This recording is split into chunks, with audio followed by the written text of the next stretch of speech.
Saya atas KPA. Boleh. Maka, ya. Begini, sudah. Saya tanggapi pernyataan Presiden Prabowo bahwa Presiden nggak ada tongkat Nabi Musa. Kita tahu sekarang internasional, negara-negara internasional punya tongkat Nabi Musa. Kita harus buka jalur internasional untuk membantu Aceh, Medan dan Sumatera Barat. Karena orang itu mempunyai tongkat Nabi Musa. Kalau memang pusat nggak ada tongkat Nabi Musa, silakan kepada dunia luar untuk membantu Aceh. Karena sekarang kita lihat, kalau nggak ada negara-negara dari luar membantu Aceh, sampai 20 tahun ini Aceh masih beranak.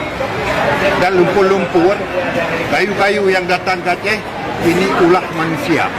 Dan mana manusia itu harus ambil kayu-kayu yang masuk dalam rumah orang, tanah-tanah yang masuk rumah orang, mana orang itu sekarang? Kita harap pada pemerintah pusat, kalau memang tidak sanggup, buka pintu nasional untuk membantu Aceh dan Sumatera Barat.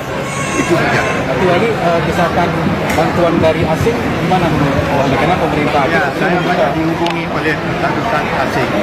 Mereka ingin membantu, tapi masalahnya belum dinyatakan darurat nasional.